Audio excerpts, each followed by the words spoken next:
Hello mga ka-amiga! Welcome back to my YouTube channel. Of course, it's me again, your ka-amiga here in Hong Kong. Okay? So today's video, meron na naman akong ituturong bagong dish sa inyo. Of course, Chinese dishes is clay pot chicken rice. So how to cook this? You have to watch this until the end of this video para matutunan nyo rin kung paano gumawa nitong chicken clay pot rice. Okay? So, ito yung mga ingredients natin. Of course, may rice. Okay? So, ang mga ingredients natin mga ka-amiga, dapat meron kayong dried mushroom. Okay? So, number one, you have to have a dried mushroom. Ibababad nyo to ng magdamag, no? Mas maganda gabi pa lang ibabad nyo na kasi napakatigas nito mga ka-amiga. Then, kapag nababad nyo na yan sa tubig, okay? Magiging ganito na siya. Very soft na siya, okay? So, dapat malinis, okay? So, ibabad nyo yan overnight. Babad nyo overnight, okay? And then, yung iba, naglalagay ng chorizo. Then, yung iba, naglalagay ng ganito. It depends sa'yo. So, today, ang ingredients lang ng aking ng clay pot rice ko ay chicken. Only chicken, okay? And then, the dried mushroom. And then, I also have here the dried scallops. Okay? This is the baby dried scallops. Meron kasing malalaking ganito na scallops. But this is a small size, no? So, I call it baby dried scallops. So, this is dried scallops, mushroom, and chicken. That is only the ingredients of my chicken clay pot rice. Okay? So, let's go! Gawin na natin kung paano. Ituturo ko na sa inyo. Okay? So, mga kamiga, kakat na natin yung mushroom na binabad natin, no? Yung dried mushroom. So, ito, malambot na siya mga kaaniga habang dinidrain natin itong ating chicken, okay? So, kailangan kasi walang sabaw yan kasi imamarinate natin siya. So, para hindi siya makatas, hindi masabaw, you have to drain the chicken well, okay? So, para walang katas, okay? So, ito, ikakat na natin siya into small pieces. Okay. So, mga 1, 2, 3. So, magiging 4, ano siya. Okay? Ganyan lang kaliliit. Okay? Itong part na to, tanggalin nyo to. Okay? Hindi yan kailangan. So, tanggalin nyo yan. Matigas yan mga kaaniga. So, walang hindi kasali yan. So, magiging ganito na siya.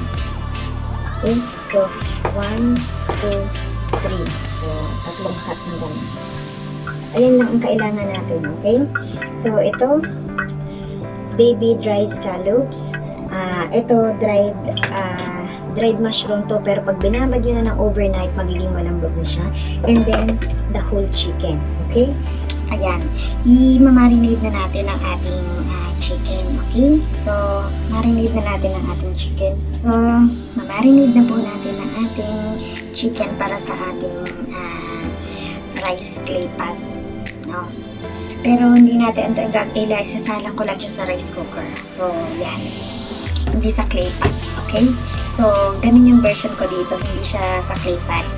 Sa rice cooker ko siya ilalagay. So, para matigas.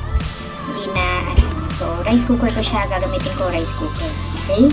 So, chicken rice. Okay? Ito yung chicken rice natin. Instead of using the clay pot, I'm going to use the rice cooker, okay, to cook our chicken rice, okay. This soya sauce, let's put the soya sauce, okay, and then I'm going to put the oyster sauce. So, hindi ko na siya yung dami, iuubos ko na lang to kasi wala na rin naman. So, hindi ko na sa inyo inaano yung dami niya, no? Kasi, nagtatansya na lang ako dito mga kamiga, no? Hindi naman tayo chef cook.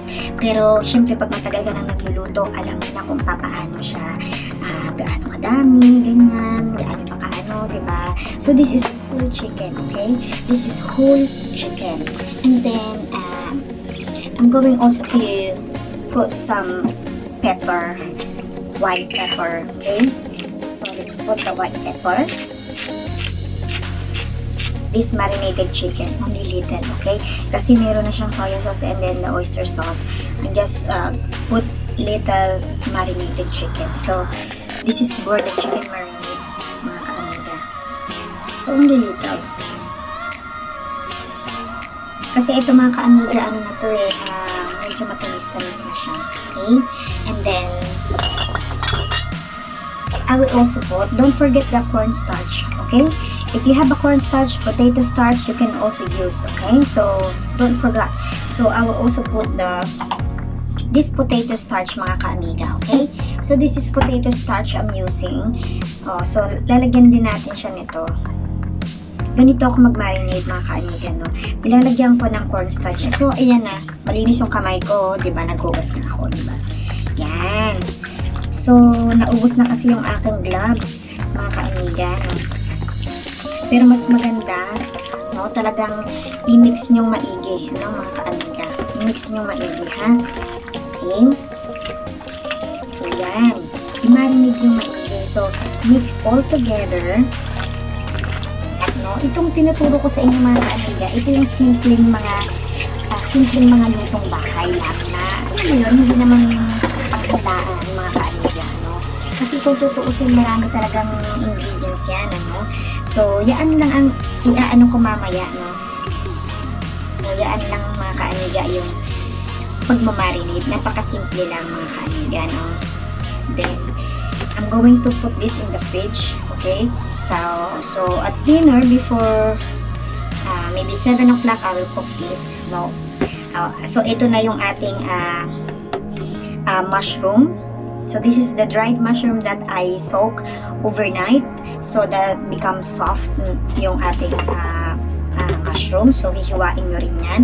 And then, the scallops. So, later, the scallops, you should just wash, no? At saka, pagka naghugas ka ng bigas, you know, so, nakaready na rin yung ating rice. So, here, I have here the rice on a rice cooker. So, this is 3 cups of rice, no?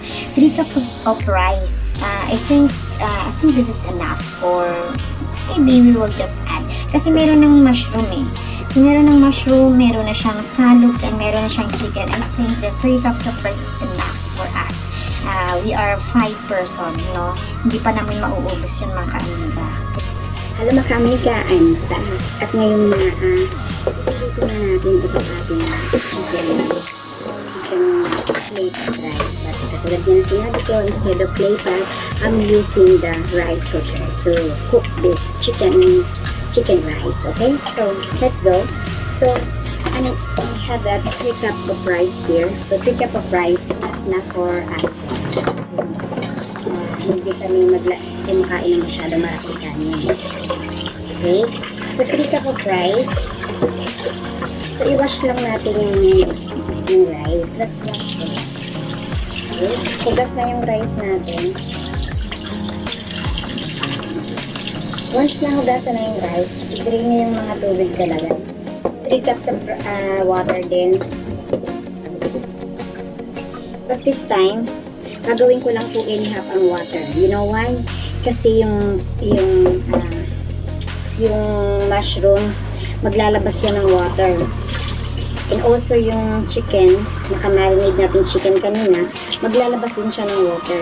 So, one time kasi ginawa kong 3 cups of water to. Ang nangyari kasi medyo naging parang malabsak, ano? So, ang gagawin ko dito ngayon, medyo i-adjust ko yung tubig natin. So, 3 cup of rice, medyo ano ko lang, ganyan. Mga sabihin natin 2.5 lang yung water ko, okay? So, here, 2.5 lang ang aking water. Kasi, pag inilagay natin ito na yung mushroom ko, guys, no? Pigain ko masyado yung mushroom kasi may mga water to, kasi nga binabad to sa water. So, I need to drain the water. Ayan. And then, itong ating ilagay natin lahat ito na yung pinakagulay. So, pag kumain kayo nito, guys, yun na lahat, di ba? Hindi na kayo magluluto ng ulam. So, ito na yung ulam, no? Ito na yung kanin nyo. Isa to sa mga gustong-gusto nila, no? Pero, bihira kami magluto, okay? Bihira. So, pero masarap to sa totoo lang sa clay pot rice talaga. Yung clay pot talaga, no? So, I washing now the dried asparagus. And then, we will just put together, okay? Put together in the rice. Bago yung isa lang. So, yan yung pinakaano natin guys, ano? Yan. So, ipapakita ko sa inyo kung anong itsura niya. Okay? So, ayan na guys, yung itsura niya. So, pagsasama-samahin nyo lang sa rice, yung water, yan. Yan, sama-sama lang yan guys, no? Okay? So, isasalang na ngayon natin. So, instead of clay pot, yan. Isasalang na ngayon natin yan. Okay? So, paano din paggamit nito? Turuan na rin natin kayo. Ito, pagka nakasaksak na siya, naka-on na, click the start lang. Start button. Ayan lang, di ba? Ayan lang. Kung gusto mong bilisan, dito isi-select mo lang to kasi may mga minsan yung quick cook. Merong ganyan, isi-select mo dito. Pag pindot mo dito sa menu, makikita mo na yung lalabas dyan, merong quick cook. But this one, hindi po pwedeng i-quick cook. So, nakaset tayo sa white rice. Okay? Nakaset tayo sa white rice. So, mga yan. Maluluto yan mga 45 minutes. So, mga kaaniga, ayan. Luto na. Okay? So, ang gawa namin dyan pag naluto na, hinahalo ko yan. Okay? So, haluin natin yung pag ganyan. Okay? Para mamix siya. Ayan. Ganyan ang gagawin nyo. Haluin nyo. Tapos hayaan nyo ulit maluto. Hayaan nyo ng takpan.